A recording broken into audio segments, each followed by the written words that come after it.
Hello दोस्तों, स्वागत है आपका प्रणब जी की क्लास में। तो दोस्तों, ये वीकली करंट अफेयर्स का पार्ट 2 है, जिसमें कि हम लोग 17 से 23 जून 2023 के मोस्ट इंपॉर्टेंट करंट अफेयर्स को डिस्कस करेंगे। तो बिना किसी देरी के चलिए स्टार्ट करते हैं। आज का फर्स्ट क्वेश्चन है, who has been appointed chief general manager of State Bank of India. Bharat State Bank का मुख्य महाप्रबंधक किसे नियुक्त किया गया है? तो इसका सही आंसर है सुरंजना दत्ता। कुछ इंपॉर्टेंट पॉइंट्स इससे related. SBI stands for state Bank of India, which is the largest bank in India and 49th largest bank in the world. ठीक है friends, SBI is a public sector bank under the ownership of Ministry of Finance and Government of India. ठीक है friend, SBI has over 22,000 branches and more than 58,000 ATMs across India as well as 200 foreign offices in 32 countries. ये बहुत important figures है friends, आप लोग अच्छे से ये सबको रिवाइज कीजिएगा। SBI offers various products and services such as saving account, current account, fixed deposit, loan, card, insurance, mutual funds, wealth management, etc. SBI का हिस्ट्री हम लोग जानते हैं, ये बहुत ही इंपॉर्टेंट होने वाला फ्रेंड्स को ध्यान से देखिएगा। SBI has a history of over 200 years tracing its origin to the bank of Calcutta which was established in 1806. It was renamed as Bank of Bengal in 1809 and later merged with the Bank of Bombay and Bank of Madras to form the Imperial Bank of India 1921. In 1955 it was nationalized and become State Bank of India. ठीक है friends. Second question, when was the world elder abuse awareness day observe. विश्व बुजुर्ग दुर्व्यवहार जागरूकता दिवस कब मनाया गया? तो इसका सही आंसर है 15 जून। कुछ important points. World elder abuse awareness day is observed on 15 June every year to raise awareness and combat the neglect, abuse and violence of older persons. WEAAD was initiated by the International Network for the Prevention of Elder Abuse in 2006 and recognized as a United Nations Day by General Assembly in 2011. ठीक है friend, WEAAD aims to highlight the global and local problem of elder abuse which affects millions of older adults around the world and to promote the protection of their rights and dignity. और wait क्या करता है? WEAAD encourages various stakeholders such as governments, civil society, media, academia, and individual to take action against elder abuse through awareness raising campaign, policy advocacy, research, education, and support services. Dear friend, question number 3. The Defense Ministry has approved the Predator drone deal from which country? रक्षा मंत्रालय ने किस देश से Predator drone सौदे को मंजूरी दी है? तो इसका सही आंसर है America.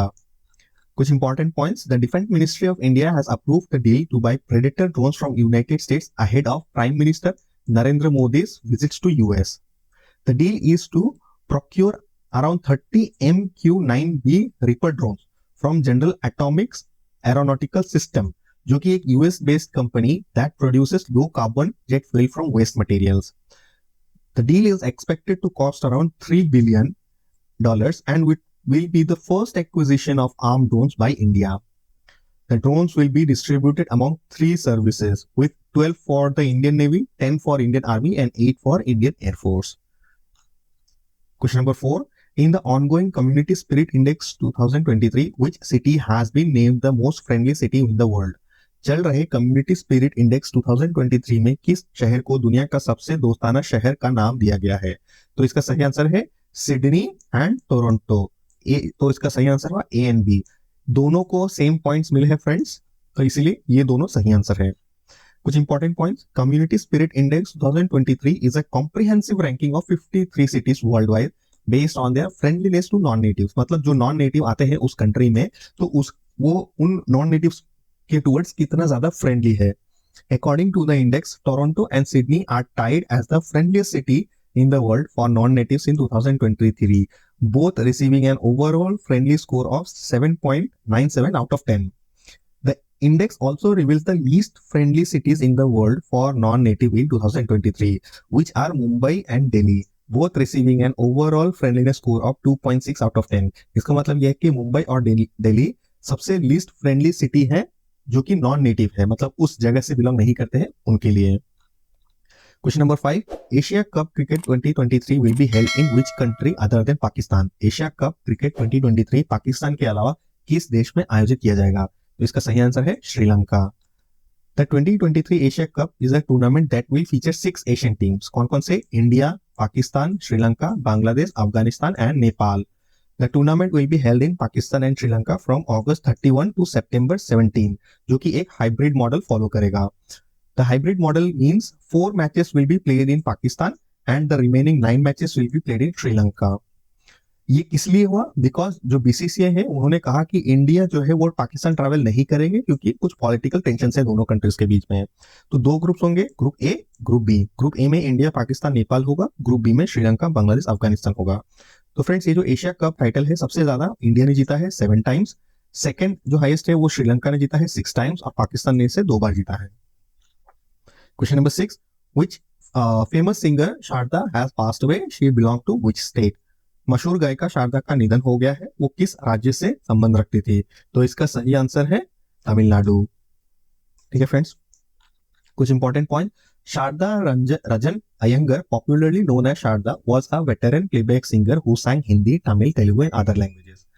She passed away on June 14 at the age of 89. वो कैंसर से फाइट कर रही थी. She died peacefully in her residence in Mumbai. She was introduced to the film industry by Raj Kapoor, who introduced her to music director Shankar Jaikishan. तो उनका first break था movie सूरज 1966 में. She is best known for her iconic rendition of the song तितली उड़ी उड़ जो चली from सूरज, जो उनको film fair award for best female playback singer का अवार्ड भी मिला 1967 में. Question number 7, who has honored with the Governor of the Year award at London Central Banking Awards. London Central Banking Awards में governor of the year award से किसे सम्मानित किया गया? तो इसका सही आंसर है Shaktikanta Das. Important point, Shaktikanta Das is RBI governor and India's G20 sherpa. He got governor of the year award at London Central Banking award 2023. He was praised for reforms, payments innovation and crisis management. He said central banks have to do heavy lifting beyond their mandate. He also got Central Banker of the Year Asia Pacific 2020 award by the Banker. Question number 8, who has been made the director of NHPC Limited? NHPC Limited का निर्देशक किसे बनाया गया? तो इसका सही answer है उत्तम लाल. इंपॉर्टेंट पॉइंट्स, NHPC का फुल फॉर्म है national hydro electric power corporation. इसका एस्टैब्लिशमेंट 1975 में हुआ था. हेडक्वार्टर हरियाणा में है. MD और CEO करंट है Rajiv Kumar Bishnoi. NHPC Limited is the largest hydropower development organization in India. NHPC has also diversified in the field of solar and wind energy development and has 1.2 gigawatts of solar projects under construction. NHPC has 24 power stations under operation and 9 projects under construction. Question number 9, which state's 5 buildings and structures have been selected for the International Green Apple Award? अंतरराष्ट्रीय green Apple पुरस्कार के लिए किस राज्य की 5 इमारतों और संरचनाओं का चयन किया गया? तो इसका सही आंसर है तेलंगाना. कुछ बहुत ही इंपॉर्टेंट पॉइंट्स है फ्रेंड्स, ध्यान में रखिएगा. The international green apple awards are given by London based non profit organisation called the green organisation for prompting best environmental practices globally. The awards are given under various categories such as heritage, bridge, office, religious structures etcetera. In 2023, 5 iconic structures from Telangana have been adjudged winner of the International Green Apple Award for beautiful buildings. 5 structures are Mozam Zahi Market, Durgam Cheruvu Cable Bridge, B.R. Ambedkar Telangana State Secretariat Building, Integrated Command Control Center of Telangana Police and Yadadri Temple. Okay friends, the award ceremony was held in London on 16 June 2023.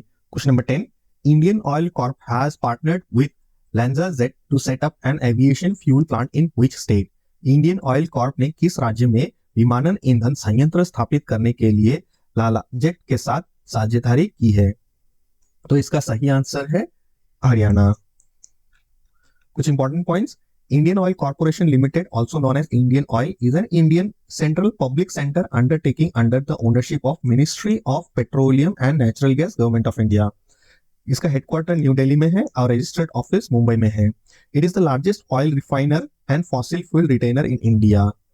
It operates 11 refineries, 15,000 kilometers of pipeline and 10 petrochemical units across the country. ठीक है friends, it is ranked 142 on the Fortune Global 500 list of the world biggest corporation as of 2022. Next question. Pulitzer Prize winning novelist Cormac McCarthy, who passed away, is from which country? Pulitzer पुरस्कार विजेता उपन्यासकार कॉर्मेक McCarthy का निधन हुआ है, वो किस देश से बिलोंग करते थे? सही आंसर है अमेरिका। कुछ important points. Cormac McCarthy was celebrated American author of dark and suspenseful novel such as Blood Meridian, No Country for Old Man and The Road. ये कुछ इंपॉर्टेंट बुक्स है, आप इनको ध्यान में रखिएगा। He died of natural causes at his home in Santa Fe, New Mexico on Tuesday at the age of 89. He won Pulitzer Prize for Fiction in 2007 for The Road. ये एक important point है friends. He also won the National Book Award, National Book Critics Circle Award and Penn Saul Bellow Award for Lifetime Achievement in American Fictions. ये एक important section है friends, ध्यान में रखिएगा। Out of his novels, No Country for Old Men and The Road were adapted into Oscar-winning movies by Coen brothers and John Hillcoat respectively. Question number 12. Which is the second district of Madhya Pradesh has the tap water connection in every household? Madhya Pradesh का दूसरा जिला कौन सा है जिसमें हर घर में नल का जल कनेक्शन है? तो इसका सही आंसर है निवाड़ी। कुछ important points. Niwari has become the second district in Madhya Pradesh to have a tap water connection in every household. The achievement was announced by minister of state for public health engineering Brijendra Singh Yadav on June 14, 2023. All 55,645 houses have got tap water connection in the Niwari district. The first district in Madhya Pradesh to have tap water connection in every household was Burhanpur, जो कि मार्च 2020 में उनको ये मान्यता मिली थी। निवाड़ी कहाँ पे है? Niwari is a town and a nagar panchayat in Niwari district, which is adjacent to the Jhansi and Mahoba district of Uttar Pradesh. Next question. In which state the sub office of RBI has been opened? किस राज्य में RBI का उप कार्यालय खोला गया है? तो इसका सही आंसर है नागालैंड। कुछ इंपॉर्टेंट पॉइंट्स। RBI का फुल फॉर्म होता है reserve bank of India. RBI is India's central bank established in 1935 and nationalized in 1949. RBI issues currency, maintains monetary stability, operates currency and credit systems, and formulates banking policies.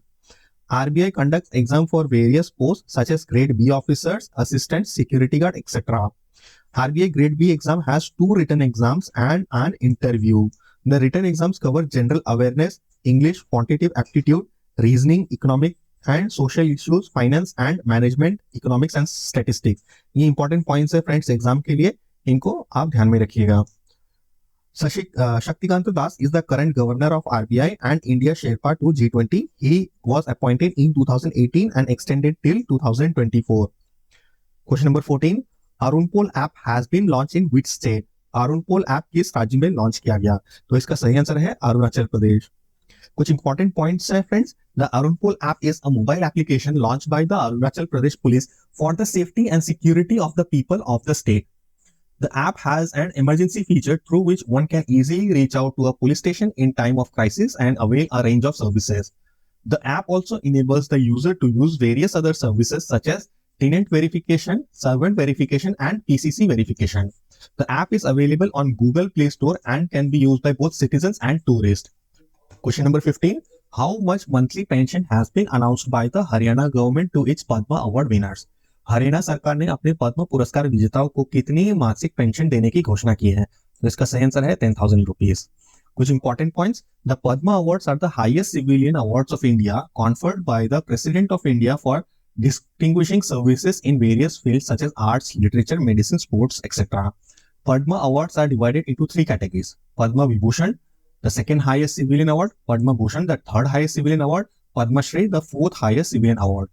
The Padma Awards are announced every year on 26th January, Republic Day of India, and registered in the Gazette of India. Bharat ने जून 2023 में किस देश में आयोजित Komodo नौसैनिक अभ्यास में भाग लिया? India participated in the Komodo naval exercise organized in which country in June 2023? तो इसका करेक्ट आंसर है इंडोनेशिया। कोमोडो 2014 से हर 2 साल में इंडोनेशियाई नौसेना द्वारा आयोजित एक बहुपक्षीय नौसैनिक अभ्यास है जिसमें हिंद महासागर और प्रशांत महासागर क्षेत्रों में विभिन्न देशों की नौसेनाएं शामिल होती है। कोमोडो का उद्देश्य भाग लेने वाले देशों के बीच समुद्री सहयोग, आपसी विश्वास और मानवीय सहायता और आपदा राहत क्षमताओं को बढ़ाने का है। Second question, अदिति गोपीचंद किस खेल से संबंधित है? Aditi Gopichand is related to which sport? इसका सही आंसर है आर्चरी यानी तीरंदाजी। वह एक 16 वर्षीय कंपाउंड तीरंदाज है जिसने कोलंबिया के मेडलिन में तीरंदाजी विश्व कप 2023 चरण 3 में अपनी सीनियर टीम की शुरुआत की। उन्होंने महिलाओं के कंपाउंड क्वालिफिकेशन राउंड में 720 अंकों में से 711 के स्कोर के साथ अंडर 18 विश्व रिकॉर्ड तोड़ा। निर्धारित 705 अंकों के पीछे रिकॉर्ड को पार किया। वह कोलंबियाई सारा लोपेज द्वारा आयोजित 713 के वरिष्ठ रिकॉर्ड से सिर्फ 2 अंक कम रही। उन्होंने दिसंबर 2022 में सिंगापुर में एशियाई कप तीरंदाजी स्टेज 3 में महिलाओं की व्यक्तिगत कंपाउंड स्पर्धा में रजत पदक जीता। उन्होंने कोलंबिया में मेडलिन में तीरंदाजी विश्व कप 2023 चरण 3 में महिलाओं की टीम कंपाउंड स्पर्धा में ज्योति सुरेखा वेनम और परनीत कौर के साथ कांस्य पदक जीता। क्वेश्चन नंबर 3, चेन्नई में लॉन्च किया गया तीसरा ASW SWC क्लास शिप कौन सा है? Which is the third ASW SWC class ship launch in Chennai? तो इसका सही आंसर है अंजदी। इसके कुछ इंपॉर्टेंट पॉइंट, यह भारतीय नौसेना के लिए GRSC द्वारा बनाए जा रहे ASW shallow water craft project के 8 जहाजों में से तीसरा है। इसे 13 जून 2023 में चेन्नई के कटुपल्ली पोर्ट में लॉन्च किया गया था। इसका नाम कर्नाटक के करवार बंदरगाह पर स्थित अंजदीप द्वीप के नाम पर रखा गया है जो INS कादंबा का हिस्सा है। इसे तटीय जल में पनडुब्बी रोधी संचालन, कम तीव्रता वाली समुद्री संचालन और खदान बिछाने की संचालन के लिए डिजाइन किया गया है।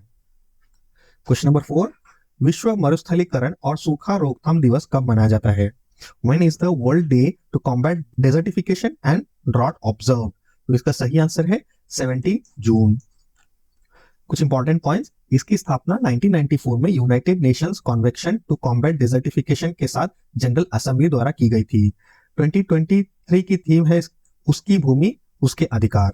मरुस्थलीकरण और सूखे की चुनौती का सामना करने के लिए यूनेस्को अपने इंटर गवर्नमेंटल हाइड्रोलॉजिकल प्रोग्राम और इसके man and the biosphere programme के माध्यम से वैज्ञानिक विशेषज्ञता प्रदान करता है।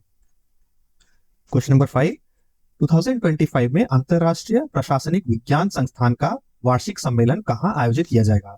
Where will the annual conference of International Institute of Administrative Sciences be held in 2025? तो इसका सही आंसर है कोची। कुछ इंपॉर्टेंट पॉइंट्स, IIAS का फुल फॉर्म होता है international institute of administrative services. IIAS 1930 से एक वैश्विक लोक प्रशासन समाज है। IIAS कार्यक्रम आयोजित करता है, कार्यों को प्रकाशित करता है और अनुसंधान और परियोजनाओं का समर्थन करता है। क्वेश्चन नंबर 6, हाल ही में चर्चा में रही पोकली किस्म का संबंध किससे है? What is the relation of Pokkali variety which was recently discussed? इसका सही आंसर है राइस यानी चावल। कुछ इंपॉर्टेंट पॉइंट्स, चावल की पोकली किस्म खारे पानी की प्रतिरोधक के लिए जानी जाती है। ये जो नया पोकली किस्म है वो खारे पानी में भी ये रेजिस्टेंट है। चावल की पोकली किस्म को भौगोलिक संकेत यानी GI टैग भी दिया गया है। पोकली में औषधीय गुण होते हैं क्योंकि इसमें उच्च मात्रा में एंटीऑक्सीडेंट पाया जाता है और साथ ही साथ कार्बोहाइड्रेट की मात्रा कम होती है। क्वेश्चन नंबर 7, किस लेखक ने 2023 के लिए एलिजाबेथ लॉन्गफोर्ड पुरस्कार जीता? Which author won the Elizabeth Longford Prize for 2023? इसका सही आंसर है रामचंद्र गुहा। कुछ इंपॉर्टेंट पॉइंट्स, रामचंद्र गुहा एक इतिहासकार और लेखक है जिन्होंने भारत के इतिहास, राजनीति, संस्कृति और पर्यावरण पर विस्तार से लिखा है। उनकी पुस्तक रिबेल्स अगेंस्ट द राज ने 2023 में ऐतिहासिक जीवनी के लिए एलिजाबेथ लॉन्गफोर्ड पुरस्कार जीता। यह पुरस्कार 2003 में एलिजाबेथ लॉन्गफोर्ड की स्मृति में स्थापित किया गया था। क्वेश्चन नंबर 8, विश्व बैंक ने अपनी पहली दक्षिण एशिया सड़क सुरक्षा परियोजना किस शहर में शुरू की है? The world bank has launched it's first south Asia road safety project in which city? तो इसका सही आंसर है ढाका। कुछ इंपॉर्टेंट पॉइंट्स, हाल ही में विश्व बैंक ने ढाका में बांग्लादेश सरकार के साथ 358 मिलियन अमेरिकी डॉलर के समझौते के साथ दक्षिण एशिया में अपनी पहली समर्पित सड़क सुरक्षा परियोजना शुरू की है। यह परियोजना सड़क सुरक्षा में सुधार लाने और चयनित शहरों, उच्च जोखिम वाले राजमार्गों और जिला सड़कों में सड़क दुर्घटना से होने वाली मौतों और चोटों को कम करने का प्रयास करता है। यह परियोजना बाइक एम्बुलेंस सहित एम्बुलेंस सेवाओं को एक टोल फ्री नंबर के साथ पायलट करेगी, जो सड़क दुर्घटना के शिकार लोगों को जल्दी से अस्पताल में ले जाएगी। क्वेश्चन नंबर 9, जूली लद्दाख या फिर हेलो लद्दाख कार्यक्रम की हालिया चर्चा निम्नलिखित में से किससे संबंधित है? Which is the recent discussion of Julley Ladakh hello Ladakh programme related to which of the following? तो इसका सही आंसर है इंडियन नेवी। इंपॉर्टेंट पॉइंट्स है, भारतीय नौसेना ने हिमालय क्षेत्र में नौसैनिक सेवा के बारे में जागरूकता बढ़ाने और युवाओं और नागरिक समाज के सदस्यों के साथ जुड़ने के उद्देश्य से गुरुवार को जूली लद्दाख या फिर हेलो लद्दाख नाम से एक कार्यक्रम शुरू किया। Vice admiral Sanjay Singh Rawat, vice chief of naval staff ने यहां राष्ट्रीय युद्ध स्मारक से 5000 किलोमीटर के मोटरसाइकिल अभियान को हरी झंडी दिखाकर रवाना किया। क्वेश्चन नंबर 10, भारत में पहली बार व्यय खाता किसने शुरू किया? Who launched the expense account for the first time in India? इसका सही आंसर है Fino payment bank. Important point, expense account एक डिजिटल बचत खाता है जो ग्राहकों को अपने मानसिक खर्चों जैसे किराया बिल, किराने का सामान आदि को आसानी से सुविधा के साथ प्रबंधित करने की अनुमति देता है। क्वेश्चन नंबर 11, दिल्ली में स्थित Nehru memorial museum and library society का नाम बदलने का क्या निर्णय लिया गया? What has been decided to change the name of Nehru Memorial Museum and Library Society located in Delhi? तो इसका सही आंसर है prime ministers museum and society, यानी प्रधानमंत्री संग्रहालय और सोसाइटी इसका नया नाम होगा। कुछ इंपॉर्टेंट पॉइंट्स, केंद्र सरकार ने दिल्ली में Nehru memorial museum and library का नाम बदलकर प्रधानमंत्री संग्रहालय और सोसाइटी करने का फैसला किया है। गुरुवार को रक्षा मंत्रालय राजनाथ सिंह की अध्यक्षता में हुई एक विशेष बैठक में नेहरू मेमोरियल का नाम बदलने का फैसला को मंजूरी दी गई। कुछ इंपॉर्टेंट पॉइंट्स, राजनाथ सिंह नेहरू स्मारक संग्रहालय और पुस्तकालय के उपाध्यक्ष हैं, प्रधानमंत्री इसके अध्यक्ष होते हैं। 3 मूर्ति भवन जो एडविन लुटियंस की शाही राजधानी का हिस्सा था, ब्रिटिश शासन के तहत भारत के कमांडर इन चीफ का आधिकारिक निवास था। 1948 में जब पंडित नेहरू ने प्रधानमंत्री बने तो 3 मूर्ति भवन उनकी सहकारी आवास बन गया। पंडित नेहरू ने इस घर में 16 इयर्स तक रहे और उन्होंने यहीं अपनी अंतिम सांस ली। क्वेश्चन नंबर 12, अंतरराष्ट्रीय परिवार प्रेक्षण दिवस कब मनाया गया? When was the International Day of Family Remittance celebrated? तो इसका सही आंसर है 16 जून। इंपॉर्टेंट पॉइंट, इसका जो थीम है वो है वित्तीय समावेशन और लागत में कमी के लिए डिजिटल प्रेषण। क्वेश्चन नंबर 13, राइटर्स इंस्टीट्यूट की डिजिटल न्यूज रिपोर्ट 2023 के अनुसार देश में सबसे भरोसेमंद इलेक्ट्रॉनिक मीडिया संगठन कौन सा है? According to the Reuters Institute's Digital News Report 2023, which is the most trusted electronic media organization in the country? तो इसका सही आंसर है DD India and all India radio. Important points है इसके, डीडी इंडिया और ऑल इंडिया रेडियो को writers institute का digital news report 2023 द्वारा देश का सबसे भरोसेमंद मीडिया संगठनों के रूप में नामित किया गया। राइटर्स इंस्टीट्यूट की डिजिटल न्यूज रिपोर्ट यह एक वार्षिक रिपोर्ट है, साल में एक बार ये रिपोर्ट जनरेट होता है। रिपोर्ट का उद्देश्य समाचारों की बदलती गति की, समाचारों पर डिजिटल प्रौद्योगिकियों का प्रभाव और डिजिटल युग में समाचार संगठनों की उभरती भूमिका की जांच करना है। Question number 14, gender social norms किसके द्वारा शुरू किया गया? Gender social norms launched by home? तो इसका सही आंसर है यूनाइटेड नेशंस डेवलपमेंट प्रोग्राम, संयुक्त राष्ट्र विकास कार्यक्रम। कुछ इंपॉर्टेंट पॉइंट्स, यूएनडीपी इसका फुल फॉर्म होता है यूनाइटेड नेशंस डेवलपमेंट प्रोग्राम। इसका स्थापना 1965 में हुआ था। इसका मुख्यालय हेडक्वार्टर न्यूयॉर्क में है। सूचकांक मापता है कि कैसे सामाजिक मान्यताएं राजनीति, कार्य और शिक्षा जैसे क्षेत्रों में लैंगिक समानता को बाधित करती है। इसमें 91 देशों का डेटा शामिल है जो दुनिया की 85% से भी ज्यादा आबादी को कवर करती है। क्वेश्चन नंबर 15 आज का आखिरी क्वेश्चन होने वाला है, किस राज्य सरकार ने जेलों का नाम बदलकर सुधार गृह कर दिया है? Which state government has changed the name of jails to correctional homes? तो इसका सही आंसर है उत्तर प्रदेश। कुछ इंपॉर्टेंट पॉइंट्स, उत्तर प्रदेश की राज्य सरकार द्वारा हाल ही में बदले गए कुछ नाम ये रहे। इलाहाबाद का नाम बदलकर प्रयागराज कर दिया है, फैजाबाद का नाम बदलकर अयोध्या रख दिया है, मुगलसराय रेलवे स्टेशन का नाम बदलकर पंडित दीनदयाल उपाध्याय जंक्शन कर दिया है और झांसी रेलवे स्टेशन का नाम बदलकर वीरांगना लक्ष्मीबाई रेलवे स्टेशन का नाम कर दिया गया है। आज का फर्स्ट क्वेश्चन है, हाल ही में दुग्ध संकल्प साथी मोबाइल ऐप कहां लॉन्च किया गया? वेयर वॉज दुग्ध संकल्प साथी मोबाइल ऐप लॉन्च रिसेंटली? तो इसका सही आंसर है उत्तराखंड। तो जब हम लोग उत्तराखंड के बारे में बात करते हैं तो आइए जान लेते हैं कुछ इंपॉर्टेंट इवेंट जो उत्तराखंड में अभी हाल ही में हुए हैं। उत्तराखंड के मुख्यमंत्री पुष्कर सिंह धामी ने 18 मई 2023 को सचिवालय में पैच रिपोर्टिंग ऐप की शुभारंभ किया। यह मोबाइल ऐप लोक निर्माण विभाग द्वारा सड़कों को गड्ढा मुक्त करने के लिए बनाया गया है। इस ऐप के माध्यम से कोई भी व्यक्ति अपने आसपास सड़कों के गड्ढे की फोटो खींचकर पूरी जानकारी अपनी शिकायत पैच रिपोर्टिंग ऐप पर दर्ज करा सकेगा। ठीक है फ्रेंड्स, ये patch reporting app. Next event है उत्तराखंड के मुख्यमंत्री पुष्कर सिंह धामी ने 14 मई 2023 को राज्य के देहरादून स्थित दून विश्वविद्यालय में राष्ट्रीय होम्योपैथिक सम्मेलन होम्योकॉन 2023 का उद्घाटन किया। ठीक है फ्रेंड्स, ये दो इंपॉर्टेंट इवेंट्स थे उत्तराखंड से रिलेटेड। नेक्स्ट क्वेश्चन, हाल ही में किसे इक्विटास एसएफबी के एमडी सीईओ के रूप में नियुक्त किया गया? Who has been appointed as the MD CEO of Equitas SFB? तो इसका सही आंसर है PN वासुदेवन। ठीक है फ्रेंड्स, इंपॉर्टेंट पॉइंट्स हम लोग डिस्कस कर लेते हैं इसी इवेंट से रिलेटेड। उन्हें आरबीआई द्वारा 23 जुलाई 2023 से 23 जुलाई 2026 तक 3 साल की अवधि के लिए फिर से नियुक्त किया गया है। उन्होंने 2007 में एक माइक्रो फाइनेंस संस्थान के रूप में इक्विटस की शुरुआत की थी और बाद में 2016 में इसे एसएफबी में बदल दिया। क्वेश्चन नंबर 3, हाल ही में किस देश ने एक मिशन में 41 उपग्रहों को अंतरिक्ष में प्रक्षेपित किया? Recently, which country has launched 41 satellite into space in a single mission? इसका सही आंसर है चाइना। ठीक है फ्रेंड्स, तो चाइना से रिलेटेड कुछ इंपॉर्टेंट इवेंट्स हम लोग डिस्कस कर लेते हैं। सबसे पहले चाइना का जो स्पेस ऑर्गेनाइजेशन है उसका नाम है CNSA, फुल फॉर्म है China national space administration. China की रहस्यमय अंतरिक्ष यान 276 दिन बाद धरती पर लौटा है। डिंग लिरेन चीन की पहली विश्व शतरंज चैंपियन बन गई है।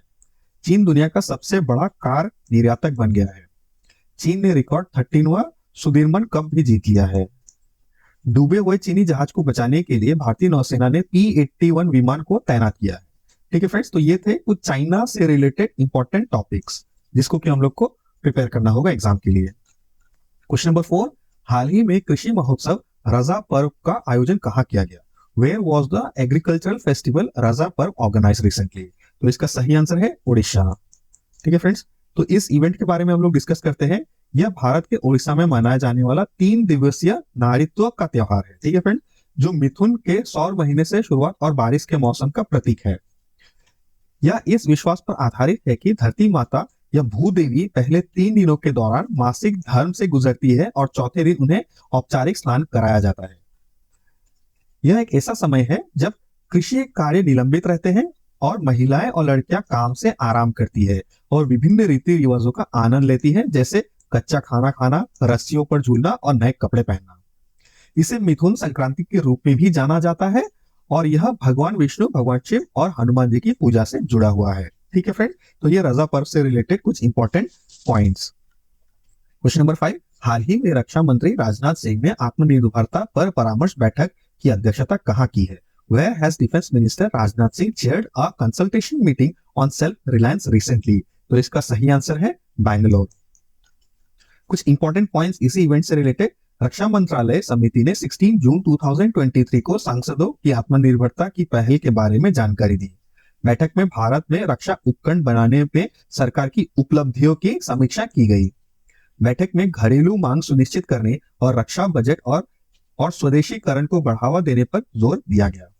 ये कुछ इंपॉर्टेंट पॉइंट्स थे जो इस इवेंट में डिस्कस हुए। क्वेश्चन नंबर 6, रिलायंस टीरा ने किसे अपना ब्रांड एम्बेसडर नहीं बनाया है? ये ध्यान रखें, नहीं बनाया है।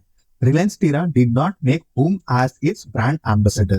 तो इसका सही आंसर है परिणीति चोपड़ा, क्योंकि सुहाना खान, करीना कपूर खान और कियारा आडवाणी जी को इन्होंने रिलायंस टीरा ने ब्रांड एम्बेसडर के रूप में ले लिया है। कुछ इंपॉर्टेंट पॉइंट्स रिलायंस टीरा के बारे में। रिलायंस टीरा ने ऑनलाइन और ऑफलाइन चैनलों पर अपने उत्पादों और सेवाओं का बढ़ावा देने के लिए आधा दर्जन ब्यूटी इन्फ्लुएंसर्स को अपने साथ में जुड़ा है। रिलायंस टीरा अपने ऑनलाइन प्लेटफॉर्म के अलावा दिल्ली, मुंबई और चंडीगढ़ जैसे शहरों में अपने ऑफलाइन रिटेल को 25 स्टोर तक विस्तारित करने की योजना बना रहा है। ठीक है फ्रेंड्स। क्वेश्चन नंबर 7, 2 दिवसीय विज्ञान 20 सम्मेलन का आयोजन कहाँ किया जा रहा है? Where is the 2-day science 20 conference being organised? तो इसका सही आंसर है भोपाल। क्वेश्चन नंबर 8, किस देश की बल्लेबाज नाहिदा खान ने अंतरराष्ट्रीय क्रिकेट से संन्यास ले लिया है? Which country's batsman Nahida Khan has retired from international cricket? इसका सही आंसर है पाकिस्तान। तो नाहिदा खान के बारे में कुछ इंपॉर्टेंट फैक्ट्स हम लोग डिस्कस कर लेते हैं। नाहिदा खान पाकिस्तान महिला क्रिकेट टीम की एक वरिष्ठ बल्लेबाज है जिन्होंने फरवरी 2009 में श्रीलंका के खिलाफ पदार्पण किया था। नाहिदा खान पाकिस्तान की प्रतिनिधित्व करने वाली बलूचिस्तान की एकमात्र महिला क्रिकेटर है और उन्होंने 120 अंतरराष्ट्रीय मैच खेले हैं।